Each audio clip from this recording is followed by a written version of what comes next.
नमस्कार साथियों, नाम दुर्गेश वर्मा है और रहने वाला लखीमपुर खीरी का हूं। और अगर इस इंडस्ट्री में आने की बात करूं तो आज से करीब 7-8 साल पहले इस इंडस्ट्री में आने की शुरुआत हुई थी। और अगर मैं अपनी फैमिली बैकग्राउंड की बात करूं तो हम घर में 5 भाई बहन हैं, सबसे बड़ा मैं हूं। और जैसा हर माता पिता की इच्छा होती है, हमारे भी मम्मी पापा की इच्छा यही थी कि हमारे भी बच्चे पढ़ लिख के नौकरी करें।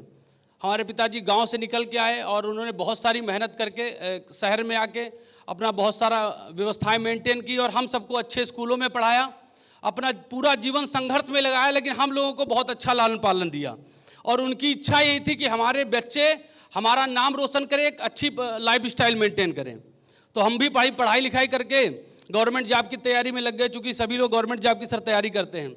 और कुछ ऐसा दुर्भाग्य रहा कि 3 बार मैंने बैंक का एग्ज़ाम निकाला, 3 बार मैंने एसएससी का एग्ज़ाम निकाला, एक बार रेलवे के इंस्पेक्टर का एग्ज़ाम निकाला, एक बार ऑडिटर का एग्ज़ाम निकाला। लेकिन दुर्भाग्यवश मेरी तैयारी में हर बार कुछ ना कुछ कमी रहती होगी, जिस वजह से मैं फाइनल नहीं कर पाता था एग्ज़ाम। मैंने कभी इंटरव्यू से बाहर, कभी फाइनल मेरिट से बाहर, तो ऐसी ही लाइफ चल रही थी।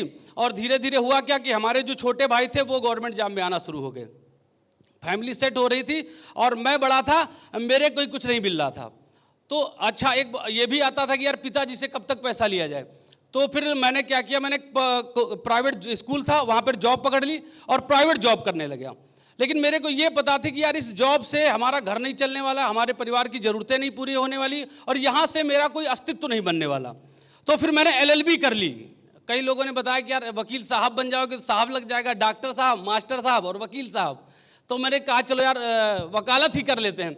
वकालत कर ली और कॉलेज की जॉब चल रही थी। इसी दौरान मेरे जीवन में भी नेटवर्क मार्केटिंग आई। हमारे 2 परम मित्र हैं, मिस्टर जितेंद्र गुप्ता जी और संदीप वर्मा जी। तो इनके माध्यम से विकास सर से मुलाकात हुई, बोले लखीमपुर से फला सर जुड़ चुके हैं और इनके माध्यम से एक कंपनी है, देख लो चल के। अच्छा, मैं ईमानदारी से बताऊंगा, नेटवर्किंग में काफ़ी टाइम से जान रहा था, लगभग 2002 से। और नाम उससे भी पहले सुन रखा था। सर हमारे पापा को एमवे के कोई प्रोडक्ट दे गया था, मोस्टली लोग एमवे कंपनी का नाम जानते होंगे। और उसके बाद 2002 से हम समझ रहे थे नेटवर्किंग को। हमारे मोहल्ले के कई सारे लोग ज्वाइन किए। 6 महीना साल भर होता था, या तो कंपनी गायब हो जाती थी या फिर वो व्यक्ति गायब हो जाता था। सही है गलत है सर? तो हमारे अनुभव कैसे रहेंगे? हमारे अनुभव बुरे रहेंगे भाई। हम लोगों को ही तो देखते हैं, लोग बढ़ रहे हैं तो ये इंडस्ट्री बढ़िया है, लोग उसमें असफल हो रहे हैं तो फिर इंडस्ट्री ठीक नहीं है।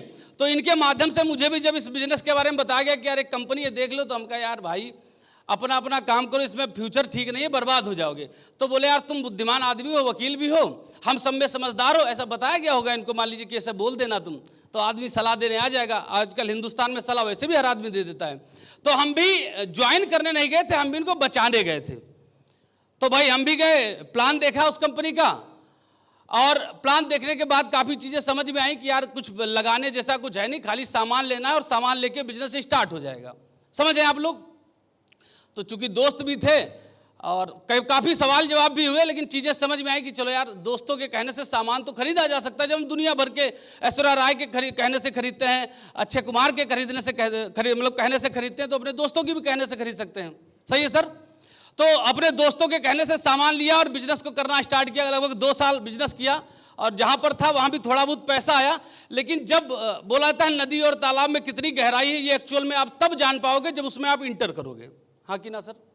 तो हम भी भाई इंटर किए तो उसमें बहुत सारी समस्याओं का सामना करना पड़ा। और मैं थोड़ा सा मुंहफट हूँ, मैं सवाल पूछ लेता हूँ।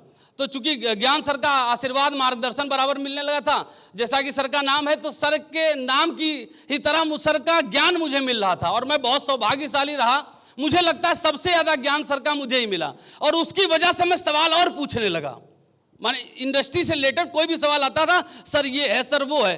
तो ऐसी जिस कंपनी में हम काम कर रहे तो वहाँ जो इशू है, हम जब सर से ज़्यादा सवाल करने लगे तो सर हम लोग को लेके कंपनी पहुँच गए, कंपनी के हेड ऑफिस। और वहाँ पर जब मैं सवाल करने लगा साथियों, तो वो पहले तो हमको घुमाए इधर उधर, फिर बोले कंपनी आपके हिसाब से नहीं चलेगी। हम कहना नहीं चलेगी भाई, हम क्या हैं, कंपनी इतनी बड़ी है। हमने कहा सरकार के हिसाब से तो चलेगी। तो फिर हमको घुमाए कुल मिला के। तो हम क्या, अगर कल को सरकार ताला डाल दी तब क्या करोगे? हम सबका भविष्य कहाँ जाएगा? हमारे साथ जो हम पे फेथ करके आते हैं उनका भविष्य क्या होगा? तो हमने कहा चलो क्विट करते हैं सर। और सर के ही माध्यम से फिर हम, चूंकि हम कई मित्र थे, हम लोग फिर SLPS वेलनेस में पहुंचे।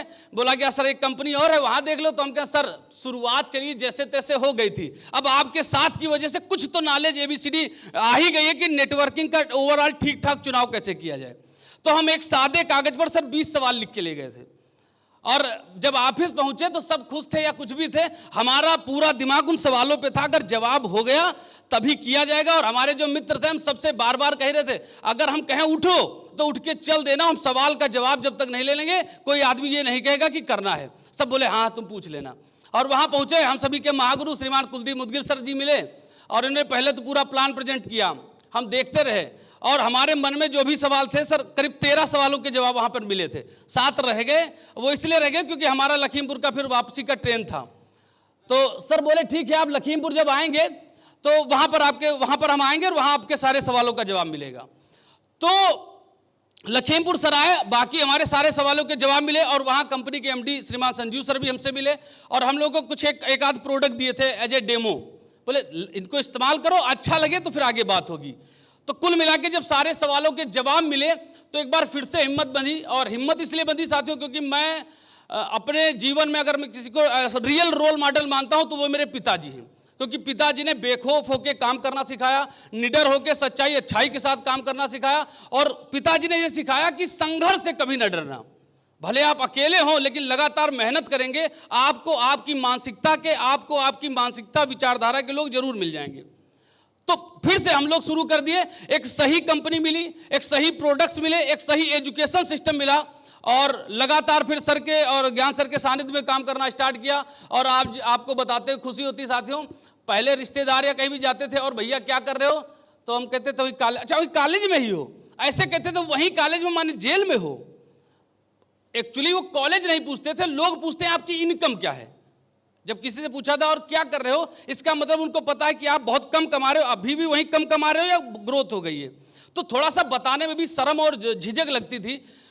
इस इंडस्ट्री में आए, लगातार काम किए, दोस्त भी विरोध किए, रिश्तेदार भी विरोध किए, पूरा गांव विरोध किया।